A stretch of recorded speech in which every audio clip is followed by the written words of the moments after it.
Welcome to this week's edition of Church Chat. As we get started to talk about memories of the church, I want to pause to just to lift up and remind everyone as the coronavirus cases increase, as more people are affected. I'm also aware that there are a lot of people who are facing sort of normal health issues.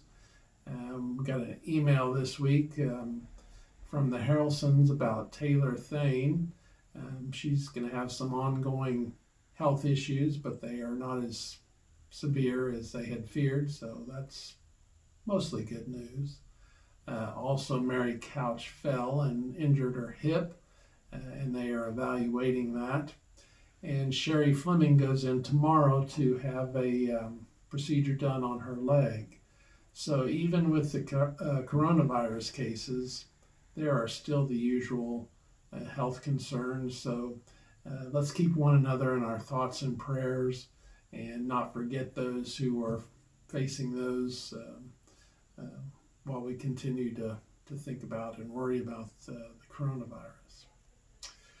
So, one of the things that I've realized in thinking about church history here in Belton is that I tend to focus on the things that I'm involved in, Vacation Bible School, worship, special services, but I have been reminded that there are a lot of events and occasions that involve other aspects of life.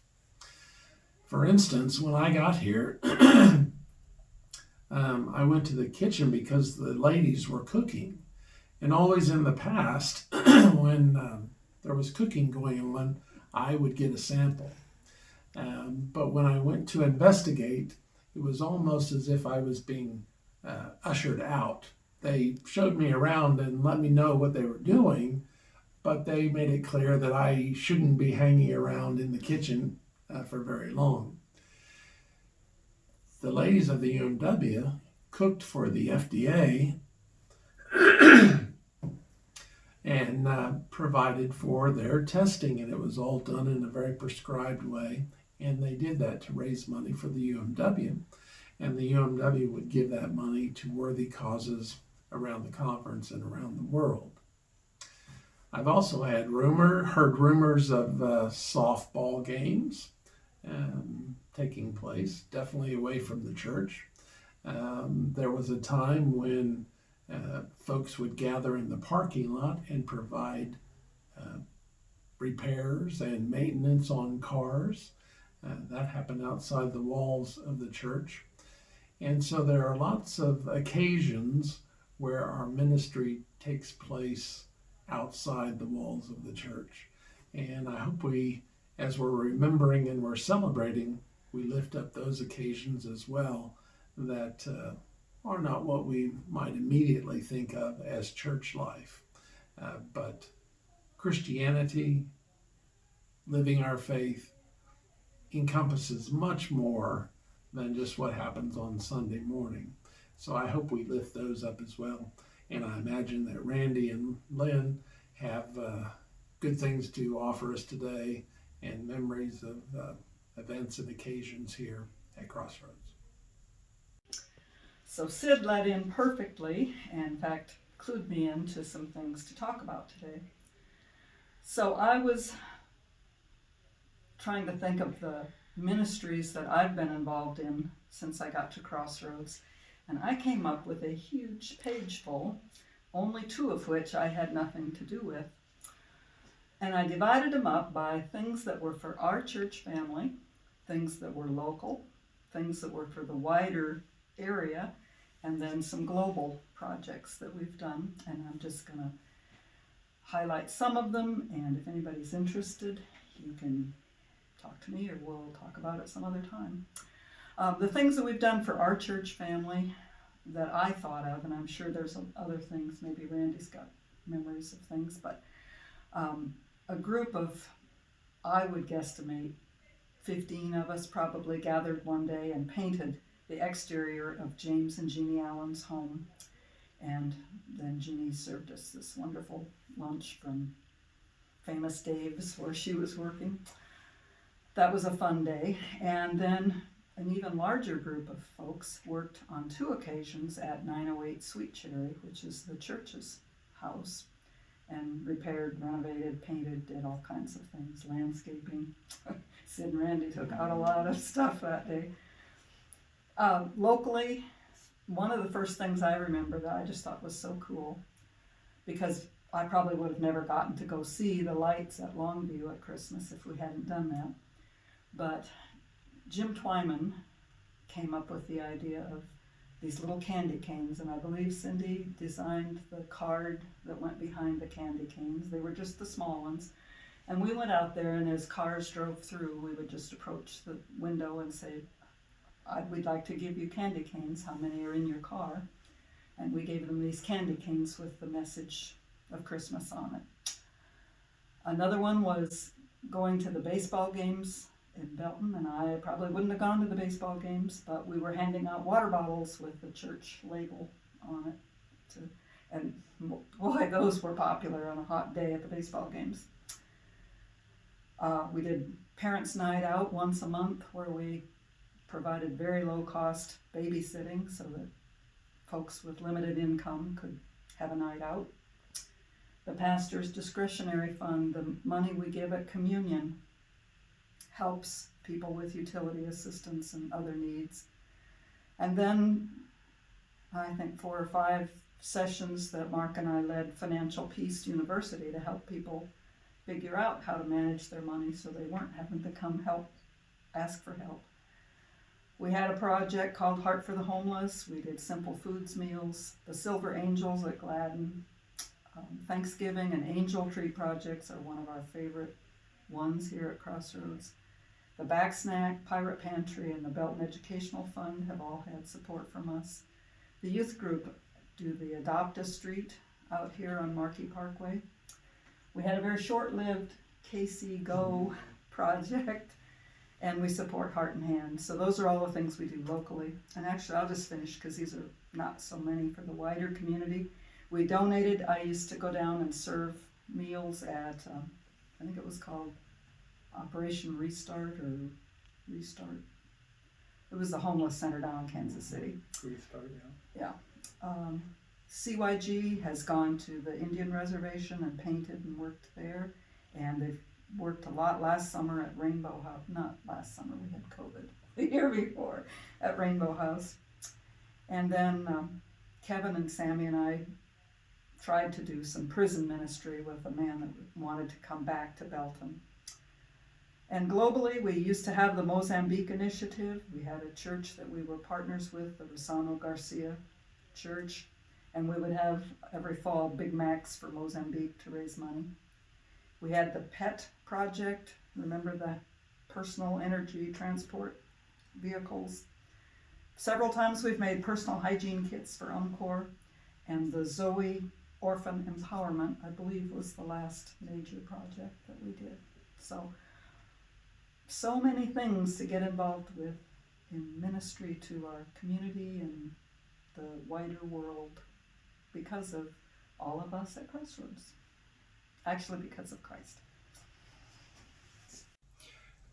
So as I was trying to think about Crossroads or Belton United Methodist memories, I had so many good memories, experiences that I've had, and so I'm going to try to quickly run through a number of them because they all have one thing in common. So early on when I joined the church, Gary Hanley approached me about doing some work with Good News Production, and I had no camera experience, no sound equipment experience or anything. But Gary Hanley and Dan Hanley and Joe Matson and some others took the time to give me training, give me some encouragement, and help me to stay within bounds of what was going on up there.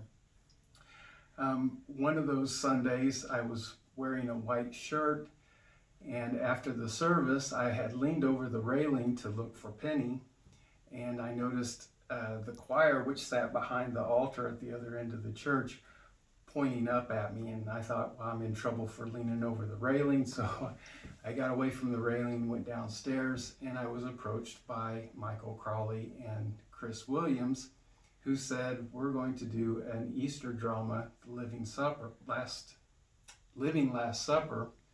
We don't know who all the disciples will be, but we know who Jesus is. And so that was how I got involved in the drama ministry, which I hadn't done drama since I did the Candyman in kindergarten. Early on, again at the old church, I got roped into moving tables and chairs for Vacation Bible School. And quickly that role evolved into participating in story time during Vacation Bible School. And now that Pastor Sid has put together such wonderful skits, it's evolved to doing the opening and closing skits, which has just been fabulous, been a lot of fun. I think back to the Sunlight Players and all of the drama ministry that was had such a good run, where we traveled all over Missouri and Kansas. Mark Polk, Michael Crawley, my brother Rex and I, Austin Bryant, and a cast of other characters that I would forget somebody if I named them all. And then I think about the opportunities that Pastor Sid has given me when we started the small group classes. I think it was the fall of 2014, and the devotions class is still going on as it had spawned from that time, and something that I had never done before either. And then other opportunities that Pastor Sid has given me, leading prayer time during service, helping with communion, and preaching, all things that I had never done before. I also recall a time when Penny came home from an admin team meeting, so excited that we were going to start a praise band, and I was going to get to play guitar. And my first words to her were, who had the notion I play guitar? And I was so thankful that Matt and Stacy and Kim and all of them were very patient with me and tried to help me to learn the songs, and it was a very fun experience. So all of those things that I have been involved in, and I probably forgot a few, but the one thing that they all had in common was most of these experiences were things that I had never done before. And I'm just so grateful that God was active in all of them. But not only was God active in all of them, I'm so grateful for the support and the encouragement, particularly from my wife, Penny, that even when I did bad, nobody beat me up over it. Nobody fired me yet. But all of those opportunities that were given to me to grow in my faith and in my fellowship with each one of you. So I'm truly grateful for all of the people of the church. People that maybe are no longer here, but I still have those memories, and I hold the people and the memories near and dear to my heart. Those were some great memories from Lynn and Randy both, giving a taste of just how rich and varied church life is, how our walk of faith is just not attending on Sunday morning, although that's important, but it is all the other activities where we share Christ, where we support one another and encourage each other. As I was sitting there, I realized that Cindy and I had a conversation not an hour ago about a time when many of the folks here at Crossroads went to Starlight Theater, not to enjoy the show, but to be host and hostesses for the folks attending the performances there, all as a fundraiser for the church. So even in Starlight Theater, Crossroads had a presence. So as we go through the year, I hope that you will not only remember those occasions when you shared ministry and church life with others, but that you will share that and celebrate that with us. And hopefully that'll be a great and fun time, but also a reminder of how we can use our corporate life to celebrate and to share Jesus Christ. Next week, we're going to take a little slight turn from our practice of memories, and we're going to focus on the book of Ephesians. And so if you want to read along with us, we're going to cover a couple, 3 chapters, and do that for a couple of weeks. So join us next week for the book of Ephesians.